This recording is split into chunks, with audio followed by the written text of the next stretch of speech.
బెల్లంపల్లి భవన నిర్మాణ కార్మికులకు అండదండగా ఉంటానని కాంగ్రెస్ ఎమ్మెల్యే అభ్యర్థి గడ్డం వినోద్ అన్నారు. మంచిర్యాల జిల్లా బెల్లంపల్లిలో కాంటా చౌరస్తాలోని అంబేద్కర్ విగ్రహానికి పూలమాలలు వేసి నివాళులర్పించారు. ఇక భవన నిర్మాణ కార్మికుల ప్రతి సమస్యను పరిష్కరిస్తానన్నారు. రానున్న ఎన్నికల్లో భారీ మెజార్టీతో తనను గెలిపిస్తే నియోజకవర్గ అభివృద్ధి కోసం భవన నిర్మాణ కార్మికుల సంక్షేమం కోసం కృషి చేస్తానని గడ్డం వినోద్ తెలిపారు.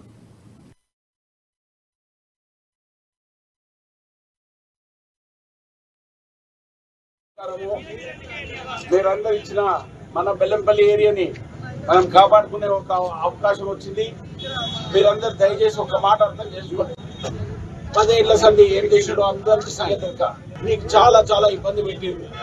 10 ఏళ్ల సంది టీఆర్ఎస్ ప్రభుత్వం ఏం చేసిందో మొత్తం బెల్లంపల్లి తిరిగిన తర్వాత చూస్తే ఏడేసిన గొంగళ ఆడే ఉన్నది. మీ అందరికి నేను మనవి చేసేది ఏంటంటే, నాకు ఒక అవకాశం ఇవ్వండి. మీరందరూ మీ ఆశీర్వాదం ఇచ్చినాక మీకు సేవ చేసే కార్యక్రమాన్ని కాంగ్రెస్ పార్టీ తరఫు నుంచి తీసుకున్న ప్రతి ఒక్క కార్యక్రమాన్ని పెద్ద ఎత్తున సక్సెస్ చేయడానికే మా పెద్దలు మోహన్ జోషి గారు వచ్చారు, మా సీనియర్ నాయకులు సూరిబాబు గారు, మల్లయ్య గారు, చిరుమల శంకర్ గారు, ప్రభాకర్ గారు, మన నాథ స్వామి గారు, అందరు మా ఊళ్ళు సోదరులందరూ కలిసి మీ ఉన్న కష్ట సుఖాల గురించి దాన్ని కాపాడే బాధ్యత కింద మేము తీసుకుంటున్నాం. నేను ఇక్కడ ఉన్న మీ సోదరుల తరఫు నుంచి ఎవరైనా ఇంపార్టెంట్ సమస్యలు ఉంటే మనం